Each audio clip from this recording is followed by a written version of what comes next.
Hi everyone, आज के vlog का स्टार्ट करते हैं सुबह के मज़ेदार से नाश्ते में मैंने बनाई चावल की रोटी, साग और गुड़ का शीरा। मज़ेदार सा चावल की नमकीन रोटी के साथ साग वीआईपी।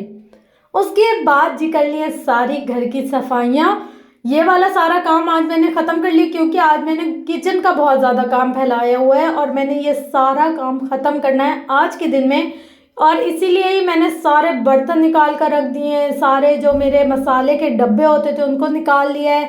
इनकी सारों चीज़ों की अच्छे तरीके से सफाई करनी, क्योंकि अगर कभी हम डीपली सफाई नहीं करते या सोचते हैं कोई इवेंट आएगा या कोई त्यौहार होगा तो हम इनको साफ करेंगे, कॉकरोचेस बेनतहा हो जाते हैं। चले काम स्टार्ट करते हैं। अब हम यहाँ पर पहले मैंने अपने सारे मसाले के जो डब्बे थे उनको खाली करके गर्म पानी किया हुआ था और उसके अंदर मैंने डाला था हल्का सा जो बर्तनों का शाइन होता है वो और सर्फ। नीम गर्म पानी में मैं ये डब्बे रखती जाऊंगी, काफ़ी 20 से 25 मिनट डीप रहेंगे।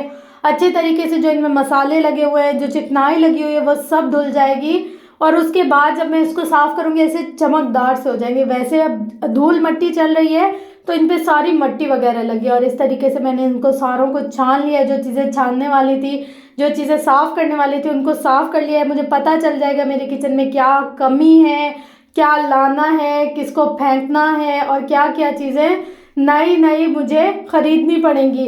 अब ऑब्वियसली रमज़ान आने वाला है तो रमज़ान की तैयारी थोड़ी सी स्पेशल तो करनी बनती ही है। देखिए इतने अच्छे तरीके से ये डब्बे धुल गए, आपस से सारे मसाले इसमें शामिल हो गए हैं और इनको भर लिया। अब मुझे पता चल गया, मैंने लिस्ट बना ली है कि क्या क्या चीज़ें लानी है मैंने रमज़ान के लिए और क्या क्या चीज़ें अभी मुझे इसमें से फेंकनी है। काफ़ी चीज़ें मैंने फेंक दी थी और काफ़ी चीज़ें अब मुझे न्यू लानी है। मैं यही सोच रही थी कि कुछ इस तरीके से क्रिएटिव करूँगी कि घर में ही मौजूद चीज़ों को रीइन्वेंट करूँगी।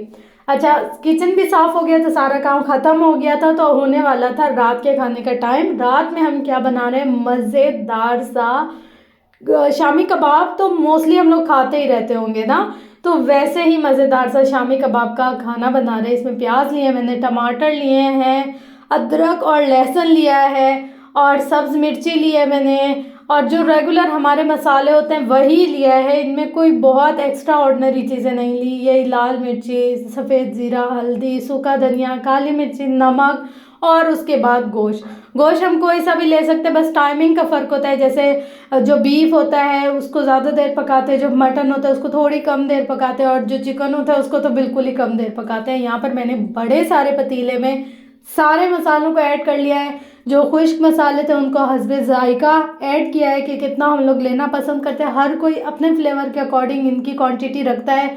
जैसे हमारे घर में तीखा बहुत कम खाया जाता है, बहुत ज़्यादा मिर्ची वाली चीज़ें नहीं खाई जाती, बहुत ज़्यादा ऑयली चीज़ें नहीं खाई जाती, बस मुनासिब सी मिकदार हो ऑयल की भी और इन मसालों की भी, तो हम लोग शौक़ से खा लेते हैं। बनिस्बत इसके कि हम कहीं और जाए काफ़ी मिर्ची वाली चीज़ होती है, देख के बंदा कहते हैं अल्लाह ये खा तो लेंगे और बाद में जो हमारे मैदे का हाल होगा ना, कोई हाल नहीं होगा। यहाँ पर जी बनकर तैयार हो गया था, गोश्त गल गया था। तो अब यहाँ पर मैंने दाल धोकर रखी हुई थी चने की और उसको अच्छे तरीके से मैंने 2-3 पानी धो लिया था, साफ़ कर लिया था। अक्सर इसमें पत्थर होते जो मुंह में आते हैं और बहुत गुस्सा आता है, उसको इसके अंदर शामिल कर लिया है। अब दाल ना मैं बिल्कुल गलाऊंगी नहीं, बल्कि इसको एक कनी, जैसे हम कहते हैं चावल की एक कनी रह जाए, इसी तरीके से दाल भी थोड़ी थोड़ी सी सख्त रह जाएगी। इतना पानी डालूंगी मैं इसके अंदर। जैसे मैंने अगर दाल ली है 1 कप तो मैं इसमें सिर्फ 2 कप पानी डालूंगी। बाकी जो हमने इसके साथ करना होगा वो कूटते वक्त इसके हाल करेंगे तो ये पूरी बराबर हो जाएगी। अगर बहुत ज़्यादा लिक्विडी हो जाए ना तो हमारी टिक्कियाँ अच्छी नहीं बनती है। इसलिए अगर हमें बहुत अच्छी टिक्की बनानी है ना तो हमें दाल थोड़ी सी रखनी चाहिए खड़ी खड़ी सी। और यहाँ पर बस मैंने दाल डाल दी है इसके अंदर और अब इसको ढक्कन ढक दिया है। जितनी देर में इसका पानी खुश्क होगा मैं 1-2 और काम निपटा लूँगी। और जी देखिए ये हमारे दाल का पानी बिल्कुल खुश्क हो गया है और इस तरीके से जो गोश्त था पहले गला हुआ था, अब दाल के साथ बिल्कुल ही गल गया है और अलग अलग से रेशे होने लगे हैं। लेकिन दाल खड़ी की खड़ी है, क्यों कि जब हम इसमें पीसेंगे ना तो ये ज्वाइन करने के लिए बहुत अच्छी होगी गोश्त के रेशों को। और बिल्कुल भी सख्त पत्थर नहीं रखनी है, बिल्कुल भी नरम, बिल्कुल पानी पानी से नहीं रखनी है, बल्कि मुनासिब मिकदार रखनी है, एक कनी कच्ची रहनी चाहिए। और देखिए कुछ इस तरीके से इसकी कंसिस्टेंसी है बहुत अच्छी और मज़ेदार कबाब बनते हैं। अब मैं इनको बना कर रख भी देती हूँ। अक्सर से कभी मेहमान पता नहीं होता आ रहे हैं, अचानक से कोई आ गया, उनको खाना देना हो या कभी नाश्ता वगैरह करवाना हो, उनको सर्व करना हो, तो ये हम लोग आसानी से गर्म करके पका कर दे सकते हैं। और इनकी थोड़ी सी लाइफ होती है, लाइफ में 2-3 मंथ तो फ्रीज़र में रख ही देती हूँ, ख़राब नहीं होती, अच्छी चल जाती हैं और टेस्ट भी बहुत मज़े का होता है। कभी इंस्टेंट भूख लगी होती है तब भी ये हम लोग यूज़ कर सकते हैं। अक्सर किसी के घर में छोटे बच्चे होते हैं, ज़िद कर रहे होते हैं कि हमें ये नहीं खाना वो नहीं खाना, तो उनको बर्गर बना कर दे सकते हैं। मतलब बहुत से मल्टीपर्पज़ यूज़ हो सकती हैं ये चीज़ें, हमारी नॉर्मल फ्रिज में होनी चाहिए। थोड़ी बहुत मेहनत लगती है, एक दिन का काम होता है, लेकिन काफ़ी सहूलत हो जाती है। इस तरीके से मैंने इनको मोल्ड कर करके हाथ के ज़रिए से बना लिए, बहुत अच्छी और मज़े की बनती है। आप लोग ज़रूर ट्राई कीजिएगा। वैसे मोस्टली लोग तो ये बनाते ही होंगे। दाल की टिक्की कहते हैं इसको, कोई शामी कबाब कहता है, तो ये वही है, सब सेम सेम नाम है। मोस्टली घरों में बनती ही होगी ये चीज़। और हमारे तो जब भी ख़त्म हो जाती है तो मुझे दूसरी बना कर रखनी पड़ती है, क्योंकि गुजारा नहीं होता इसके बगैर। अक्सर तो किसी को जल्दी में भूख लगती है तो यही शामिल करनी पड़ती है हमें खाने के मेन्यू में। बस फिर यहाँ पर इनको तलने का टाइम आ गया था कि मैंने कहा जो अभी फ्रेश बनाई है आज वही खा लेते हैं, और जो बाकी एक्स्ट्रा होंगे उनको फ्रीज़ करके रख देंगे। यहाँ पर बस एक ही अंडा लें और बहुत ज़्यादा घी डालकर तलने की ज़रूरत नहीं होती इनको, बस नॉर्मली 1 से 2 चम्मच हम घी डालते हैं, उसी में ये सारी टिक्कियाँ सी बन जाती हैं। कुछ लोग ऐसे हैं, मैंने काफ़ी लोगों को देखा है हमारी फैमिली में भी और आउट ऑफ फैमिली में भी, इस दाल की टिक्की को भी ऐसे तलते हैं जैसे चपली कबाब वगैरह तल रहे हो, बहुत ज़्यादा घी डाल के। बस यहाँ पर हमारा मज़ेदार सा रात का मेन्यू तैयार हो गया था।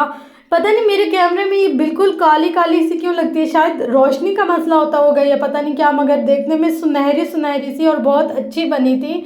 अब मैं अक्सर आप लोग को जूम इन जूम आउट कर कर दिखाती हूँ, इसमें पता नहीं क्यों बहुत ज़्यादा, अगर केचप को थोड़ा सा दूर करूँ कैमरा, काला शिया लगने लग जाएगा केचप भी, पता नहीं शायद कैमरे का मसला होगा। ये सारा काम भी मैं साथ साथ करती जा रही थी। साथ साथ आज ऊपर गई थी मैं छत पर, पूरी छत धोनी थी। छत धोकर मैंने सारे जो शीलिंग वाले कपड़े थे उनको मैंने कहा अब डाल लूँ, क्योंकि फिर मुझे टाइम ही नहीं मिलेगा और सिलाई करने लाजमी है, ये देने भी लाजमी है। तो यहाँ पर देखिए पूरी छत धुल के साफ़ सुथरी हो गई है और अभी मगरिब होने वाली थी। मैं कह रही थी कि मगरिब से पहले पहले ये सारा काम ख़त्म कर ले, ताकि बंदे को कुछ और करने का रात में मौका मिले। पर मेरा तो 9 बजे ऐसे होता है सीटी गुम हो गई है मेरी। अच्छा, यहाँ पर मैं आपको एक टिप देना चाहूँगी। मोस्टली लोगों को इन चीज़ों का पता होगा, लेकिन काफ़ी लोग हैं उनको इन चीज़ का पता नहीं होगा। तो देखिए, जब भी हम कपड़े शिलिंग करते हैं ना, यूँ लपेट कर अगर हम शिलिंग करेंगे ना, बहुत अच्छे बहुत ज़बरदस्त रह जाते हैं हमारे कपड़े में। ना थोड़ी सी ऐसे कान आती है, ना तिरछापन आता है, ना हमारा कपड़ा कहीं से बड़ा कहीं से छोटा होता है, बनिस्बत इसके कि अगर हम एक एक कपड़ा खोल खोल कर डालेंगे तो वो।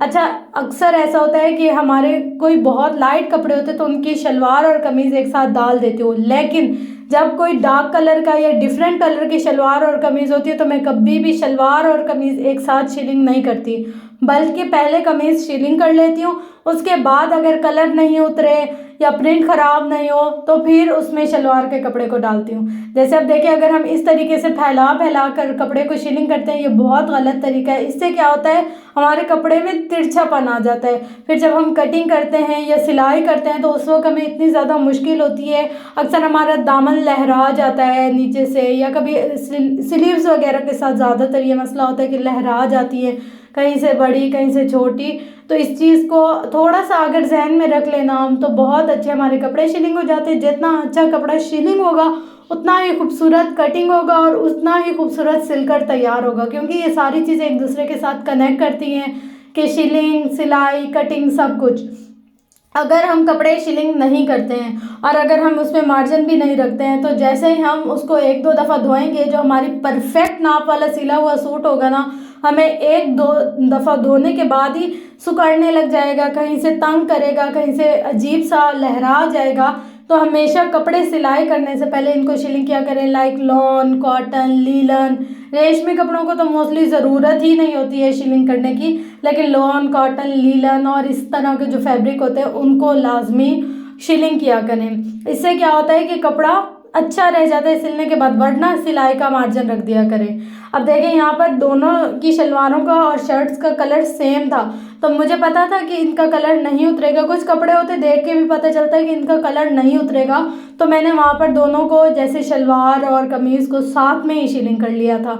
लेकिन अगर मुझे यहाँ थोड़ा सा लग रहा था कि नहीं इसका ना कलर उतरेगा, तो मैं नहीं करती। देखिए इस तरीके से भी तार पर नहीं डालना होता।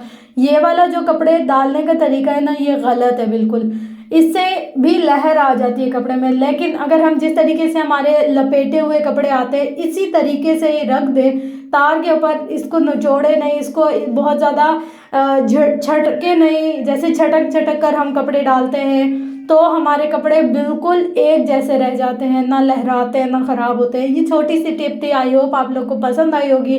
अगर किसी को अच्छी लगे तो ज़रूर बताइएगा। और यहाँ पर रात में हम लोगों ने बना कर खाए थे चिप्स, इतने मज़े के लग रहे थे ना, कोई हाल नहीं है। हमारा तो हर वक्त चटोरे बने रहते हैं हम लोग, कभी कुछ खाने का दिल करता है तो कभी कुछ खाने का दिल कर रहा है। लेकिन ये वाले चिप्स इतने मज़े के बनते हैं ना, अक्सर हम लोग इसमें ना जैसे सिरके के पानी में धो के बनाते हैं चिप्स, उनका टेस्ट ही कोई अलग होता है और बहुत मज़े के होते हैं। दिल करता है खाते ही रहो, बोझ नहीं करते। ये पता नहीं किसी का बिल्ला आ रहा था बार बार घर में, पता नहीं क्यों। मैंने कहा भाग जाओ यहाँ से। चाट मसाला डालकर हमारे चिप्स मज़े के तैयार हो गए हैं। अगर मेरी वीडियोस आपको पसंद आती हो तो लाइक शेयर कमेंट सब्सक्राइब ज़रूर किया करें। आपके प्यारे प्यारे से कमेंट्स मुझे मोटिवेट करते रहते हैं, मुझे बताते रहते हैं कि हर चीज़ की कामयाबी का एक वक्त होता है, हमें बस अपनी मेहनत करनी चाहिए, अपना पार्ट प्ले करना चाहिए और उसके बाद इंसान को कामयाबी मिल जाती है। बस आप लोग की जो दुआएं हैं वो मुझे बहुत ज़्यादा खुश कर देती हैं और मुझे दोबारा से मोटिवेट करती हैं। मैं उठूँ, व्लॉग बनाऊँ, एडिट करूँ और अपलोड करूँ। अच्छा, अब मैं आपको दिखाती हूँ जो सूट आज मैंने सिलाई किया है उसका डिज़ाइन कुछ इस तरीके से है। अगर आप चाहें कि मैं आपको इस सूट की पूरी डिज़ाइनिंग के बारे में बताऊं, बहुत ही सिंपल सूट है, बहुत प्यारी डिज़ाइनिंग है और कोई देखकर कह नहीं सकता कि ये आपने घर पे बनाया हो या बगैर किसी लेस के बनाया हो। ये सारी इसकी शलवार के कपड़े की डिज़ाइनिंग है। और मुझे बताइएगा कि मेरी स्टिचिंग आपको कैसी लगती है। आपका फीडबैक बहुत इंपॉर्टेंट है मेरे लिए। इसी के साथ साथ अपना गिरदो नवा अहलो अयाल का बहुत ज़्यादा ख्याल रखिएगा, मुझे अपनी दुआओं में ज़रूर याद रखिएगा। इस तरह की मज़ीद अच्छी बल्कि इससे भी अच्छी वीडियोस आपके साथ शेयर करूँगी। मिलते हैं नेक्स्ट व्लॉग में, तब तक के लिए अल्लाह हाफिज़।